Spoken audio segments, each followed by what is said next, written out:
Halo, saya Romo Deninuwa, atau ada yang panggil saya Romo Denol. Asal saya dari Ende.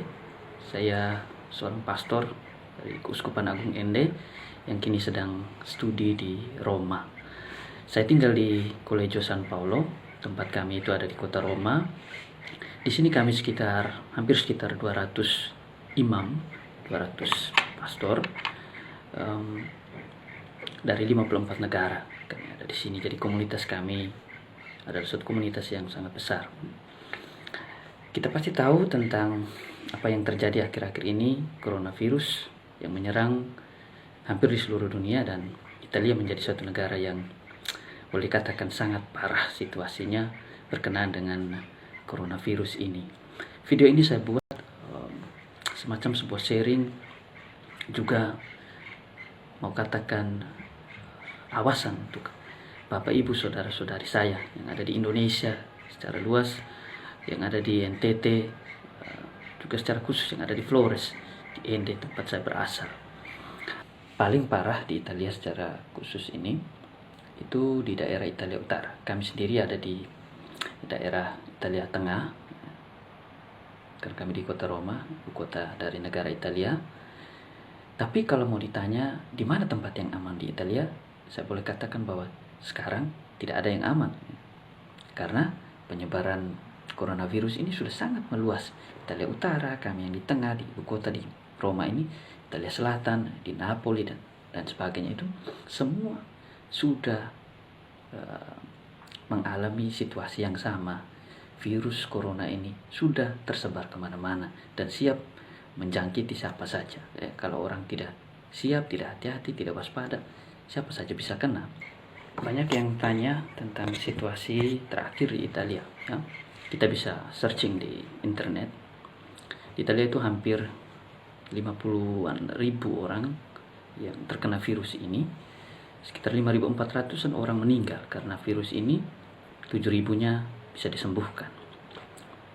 Kita bisa lihat bagaimana mencemaskan dan menakutkan penyebaran virus ini yang boleh dikatakan sangat cepat terjadi di Italia ini secara khusus. Di Italia ini, saya mau cerita sedikit. Ketika orang atau pemerintah menyampaikan dekret atau pengumuman bahwa semua orang harus di rumah untuk mengatasi penyebaran yang lebih luas dari virus ini, ternyata banyak orang masih, kalau kita bilang itu, kepala batu. Masih banyak orang yang tidak peduli dengan pengumuman ini yang disampaikan oleh pemerintah, sehingga masih banyak orang berkeliaran begitu saja, masih banyak orang beraktivitas seperti biasa di jalan-jalan. Dan apa yang terjadi? Penyebaran itu begitu luas, dan sekarang bisa disaksikan sendiri bagaimana korban semakin banyak, baik yang positif terkena corona maupun korban yang meninggal akibat corona itu. Kalau mau dikatakan bahwa sebetulnya virus itu menjadi berbahaya, terutama karena perilaku orang. Perilaku membuat orang, perilaku yang sembarang, yang ngawur, yang seperti itu justru membuat penyebaran virus ini menjadi semakin lebih luas dan amat berbahaya bagi kehidupan manusia. Yang mau saya katakan adalah bahwa penyebaran virus ini menjadi begitu cepat dan meluasnya begitu cepat dan berbahaya bagi semua orang, karena siapa saja bisa kena, terutama disebabkan oleh karena perilaku orang yang merasa bahwa virus ini biasa-biasa saja, perilaku orang yang tidak mengindahkan apa yang disampaikan oleh pemerintah, oleh orang-orang kesehatan, bahwa kamu harus tinggal di rumah, tapi orang tidak peduli. Perilaku ini yang justru akhirnya membuat penyebaran itu menjadi semakin luas, dan kita bisa lihat sendiri bagaimana parahnya Italia, ya. Termasuk kami sendiri yang tinggal di komunitas seperti ini juga merasa terancam dengan kehidupan kami. Saya juga mau katakan bahwa ternyata Eropa secara umum, baik itu di Jerman, di Spanyol juga cukup parah, di Austria, di Swiss juga mengalami hal yang sama, di Prancis juga, dan Italia sendiri. Ternyata negara-negara Eropa yang kita bilang maju, kita tahu bahwa mereka punya tingkat kemajuan jauh lebih tinggi dari kita di Indonesia, dari kita di Flores apalagi. Tapi mereka sendiri, negara-negara Eropa itu sendiri mengalami kewalahan yang luar biasa untuk mengatasi ini. Mereka ternyata mengalami juga tantangan yang begitu luar biasa dihadapi orang-orang, terutama orang-orang kesehatan, dalam mengatasi penyebaran virus, dalam mengatasi atau menyembuhkan orang-orang yang sakit karena virus ini. Jadi kita bisa lihat negara maju seperti mereka saja sudah mengalami kesulitan. Saya tidak bisa membayangkan kalau virus itu masuk, sekarang sudah masuk Indonesia, kalau masuk ke NTT, masuk ke Flores, apalagi ke Ende, saya tidak bisa membayangkan bagaimana sulitnya kita bisa mengatasi penyebaran virus ini dan bisa menyembuhkan orang-orang yang terkena karena virus ini dengan segala keterbatasan yang kita miliki, yang kita alami di tempat kita. Awalnya saya yakin sekali bahwa virus ini hanya akan kena di orang-orang tua, di orang-orang usia lanjut karena daya tahan tubuh mereka sudah menurun. Tapi belakangan ini menjadi kekhawatiran saya karena siapa saja ternyata bisa kena, ya. Itu artinya juga teori itu saya ragukan juga, ya, siapa saja bisa kena, tergantung daya tahan tubuhnya. Tapi kalaupun daya tahan tubuh orang itu kuat, virus datang, daya tahan tubuhnya kuat, dia masih bisa bertahan melawan virus itu. Tetapi bahwa virus itu ada di dalam dirinya, dan melalui dirinya dia bisa menularkan kepada orang lain, dan itu berbahaya. Kita tidak kena atau kita tidak alami dampak yang lebih parah karena virus itu, tapi kita bisa menjadi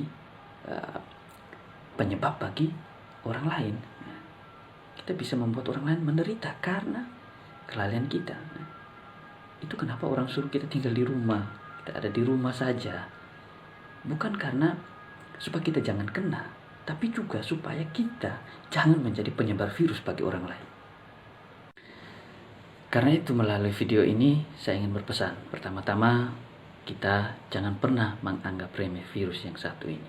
Karena sudah terbukti penyebarannya begitu cepat dan begitu luas. Bisa jadi sudah ada di sekitar kita. Karena itu hati-hati, berwaspada.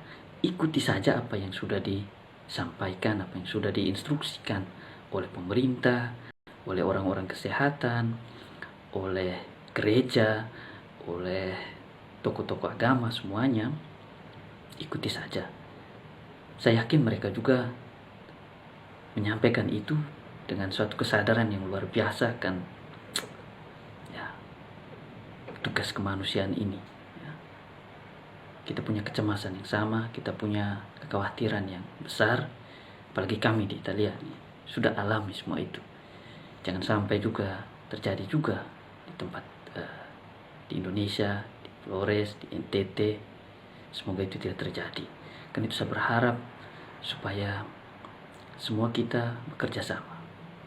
Karena kita tidak hanya bertanggung jawab dengan kehidupan kita, ya.